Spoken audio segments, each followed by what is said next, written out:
I shot a recent video about David and Goliath, and so why? What's up with that? What's our David and Goliath situation? Well, let's talk. Well, what about like just good underdog stories? You know, I saw that you had Miracle on Ice was like very meaningful. You know. You weren't even born. I wasn't. That's why it's less meaningful for me. But certainly, but I've seen the movie. You know, it's not the same. It's not the same. It's not the same. But why did it matter? Like, why do underdogs appeal to everyday folk? Why? You know? I don't know why. To me, like why to me personally, there's nothing better than an underdog fighting against injustice or a system, or David versus Goliath, or David and Goliath. You know, that whole situation is, you know, sort of everything I've ever wanted to fight for. And because I think it's how we're wired. I don't know why. I think, and I don't think I'm alone in this. I think it's human nature to root for, in those situations, root for the Davids, root for the underdogs, even when you're a Goliath. So even if you're in a big system, a monstrosity of monstrosities, those folks still root for David. They still do. They because they're human beings who live on human scale, and while they're part of this massive machine, they still relate here. They still relate on eye level. We still relate to each other as people. Right. And to me, the best, you know, underdog stories are the stories of perseverance for folks or by folks who are just like you, who are not special, who are not given anything, who are just, you know, sort of maybe even tossed aside, and then they stand up and they fight for what's right. And it's the fight that matters. Not every underdog wins. In fact, most underdogs lose at the end of the day. And which is why Vegas makes so much money. Which is also why it makes it so much more compelling. Of course. When you either have an underdog that you think has a shot, or you see an underdog that actually, you know, that wins. It takes again, in that David and Goliath analogy, a David that actually takes on Goliath and wins. There's nothing better. I don't care. You know, to me, every single great movie that's, you know, sort of that, you know, those big movies, the Gladiators, the Star Wars, those massive. They're always that David and Goliath story. It's the same. It's the same story you tell over and over again. It's the same story that was being told back in the biblical era, because it's so compelling. Because why? I guess this is where, for me, I know that I love it. And I know that it's that I'll always root for the underdog. But there's got to be. Well, it's because there's an element of human struggle, you know, and growth from that, like, human struggle, and that everybody can relate to. And you know, just this weekend, like, I don't watch boxing really, but like there was a big heavyweight bout on Saturday night, and it was Fury and Wilder, you know, and the underdog won, and his story was such that he was at the top of his career and then got into drug addiction and alcohol, lost his title, and like was out for years and gained all this massive weight, and just came back from this struggle in life to like get back to the top. Right. Still, when he was an underdog, and everybody was like, you know, this was their second fight, and you know, I didn't watch it, but I read about it quite a bit after, and it feels good to see those people win, you know, and to deal with something that can be shattering, and then come back from it. Yeah, absolutely. I mean, it's nothing better than that. And honestly, I mean, I was sort of thinking about this because we just did the video on David and Goliath and kind of talking about that concept. But I've said this before, but I've not really recognized it until more recently. Is our patients are who we fight for. And you take, I mean, again, and it may be hokey, but it's how I feel, is you take somebody who's compromised. You know, for us, the actual care that we deliver for patients are, you know, most of what we do, nose and throat, that's kind of what we're known for, snoring, sleep apnea, you know, nasal blockage, sinus issues, all those things. You take somebody who they're their own David in their own story, and they're being held back by something that's out of their control. And then we can acknowledge that we're David too, and we're fighting together for the greater good, and we can help you. We can take something away from, you know, take a burden away from you that can get you back and and do what you kind of meet your potential. That's what we do. And I think for me, that's part of like this whole David and Goliath battle that we as a practice are in, is fighting for the people that we are actually taking care of, because we believe in them so strongly. It's that same story. Right. To me, it's like that. It's the same story that's baked into our DNA about why we do what we do to begin with. It's a little bit of a different riff on that, but it's the same thing. And so back to but it gets back to our humanity. It gets back to our flaws, like our flaws as people, our weakness. I think that's where maybe another way to look at this is in just from a construct standpoint, is Goliath is sort of, by definition, inhumane, not human, not of us. A human up against that sort of a thing, it's like, got no chance, man. Like a human versus a superhuman, not going to happen. But the human that's got willpower and moxie and mojo and grit can do anything and everything, and humanity has proven that throughout time. And then in now the current era, well, where do we see that? We see that on the sporting field very often, every day, every night, every weekend. Whatever sporting event there is the team that's supposed to win, or the individual that's supposed to win, and the other guy.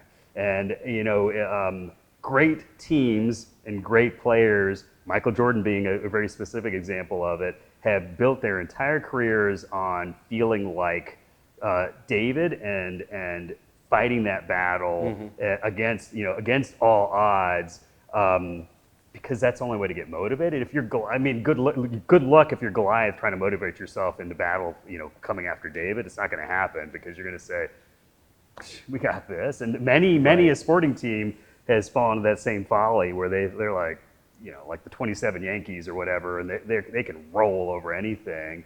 And the best things, back to the Miracle on Ice, the best things in the world are you take this massive inhumane machine, which is what the Soviet Union was as a hockey team, and you take this gritty group of college kids and you put them up against each other, and you take that gritty group of kids and they actually take the machine down. Like, there's nothing better. And it's been literally 40 years, to the day, as far as when that happens. And I was 10 years old when that happened, and it just doesn't get better than that. It just doesn't. I'm sad I missed that.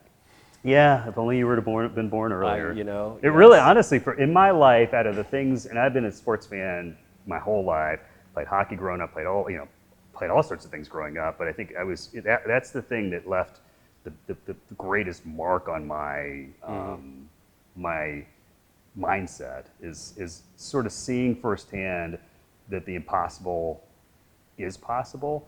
Once you see that, you may never see it again, but you always know that there's a chance. Like, there's a chance. There's a chance that can happen again. If you've never seen it, like, they don't show. I don't think they're probably showing too many clips of the Miracle on Ice. This is going to sound like a really screwed up analogy, but I don't think they're showing those clips in North Korea right now. You know what I mean? I think those sorts of places, you have to create a false sense of who people are to make any sense of sort of insanity. When you have systems that are broken, you have to figure out a way to rationalize that to yourself in your own head, and it's just it's hard to do. But yeah, I mean, so that one the Miracle on Ice you weren't around for. I was around for some of the Star Wars movies. Not A New Hope, but So you in the Star Wars movies, you were rooting for Darth Vader.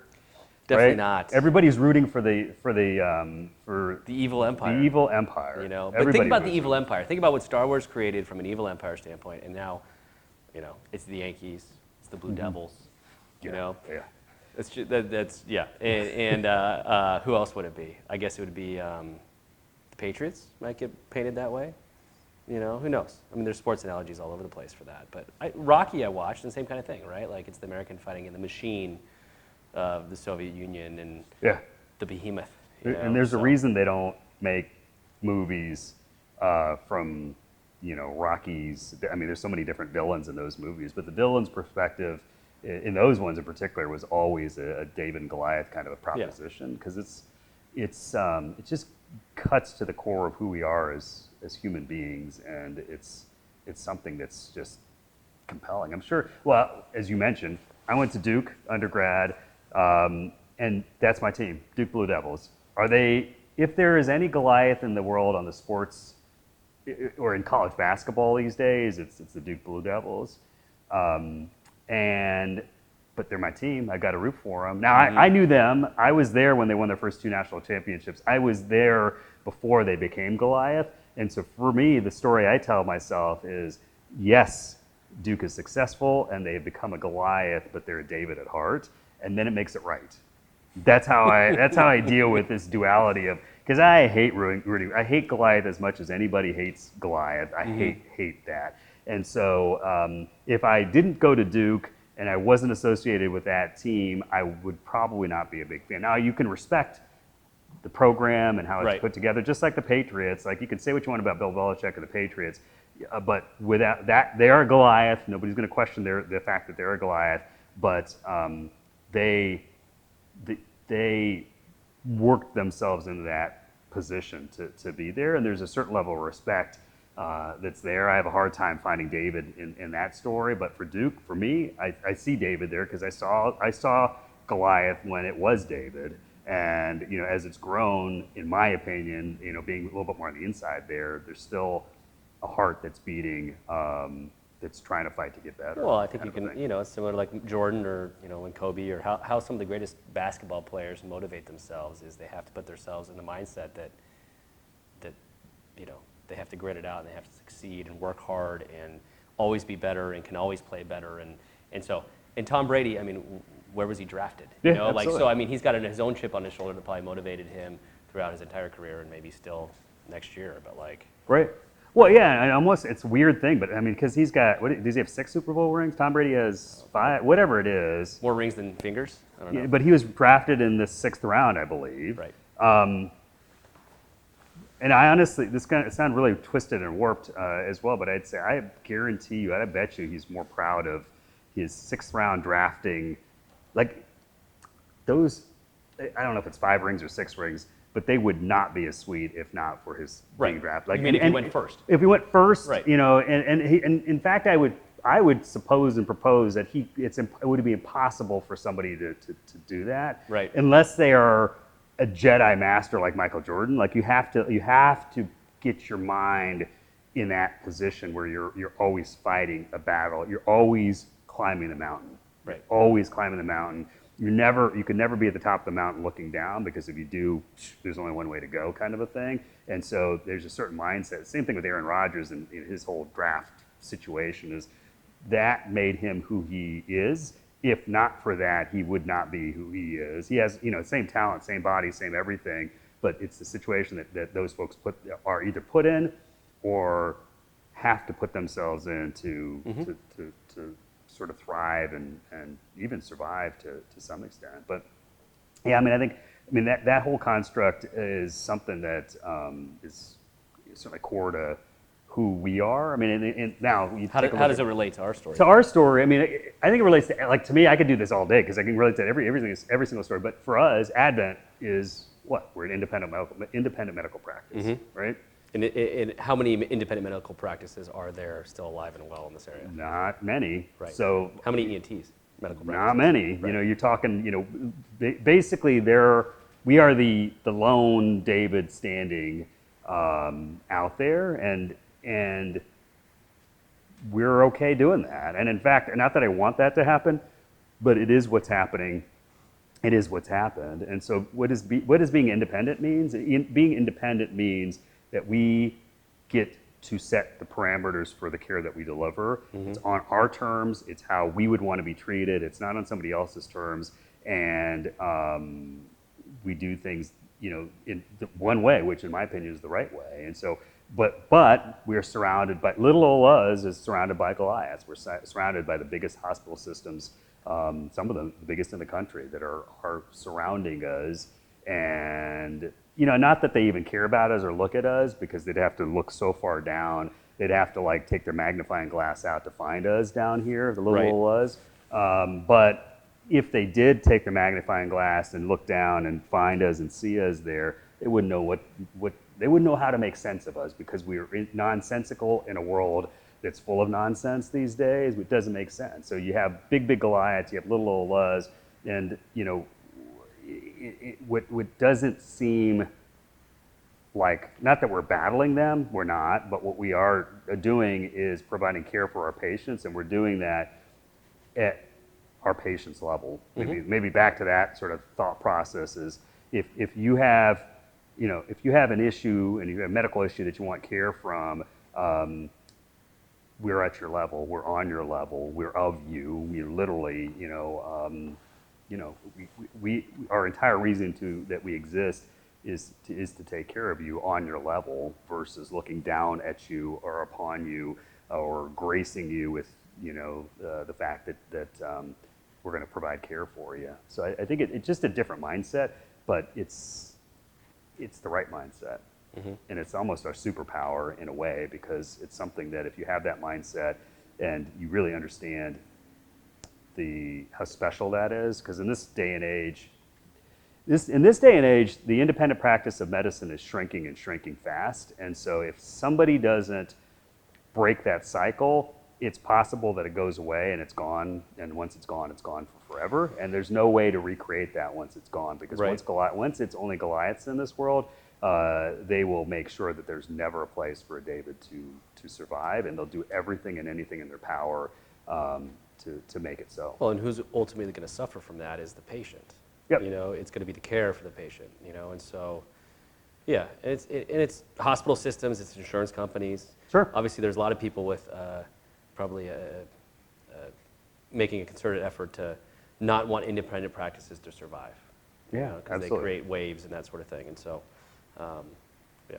Right. But at the end of the day, I mean, at the end of the day, when you this is where it gets kind of weird too, is you break it all down, and what's happening in healthcare, it's a doctor taking care of a patient, and that's a David and a David situation. It's a human to human interaction that's as raw and special as you can possibly get it to be. And that's the thing that's what's precious, and that's what needs to be preserved. And we're all about preserving that. We're all about doing that. And so whatever happens with the healthcare system that we exist in, I mean, it's obviously evolving, it's changing, but that's always going to be a part of it. That's always going to be at the core of it. And that's I think that's why it is so important for us to do what we continue to do, is that deserves to be fought for. It deserves that sanctity of that situation is something that's how you, let me go this way, if you're going to break everything down and build it up again, you have to have that as the starting point, and then you build up from there. So, and that's fine. But what you wouldn't do is build some massive conglomerated, system, and then try to figure out a way to get that down and get on the front lines and treat people, because you're never going to, by the time you're there, you'll never get there, I guess is what I would say. And so what we are and what we have been and what we're trying to be is the one thing that makes sense in this world, which is take care of somebody, do it in the best manner that you know how possible, and then figure out a way to build a system around that allows you to continue to do that in the best manner possible. Like, yeah, that sounds okay to me. Like, that's how I'd want it done, and that's what we're trying to do. So, we'll kind of keep fighting the fight, but it's worth fighting for.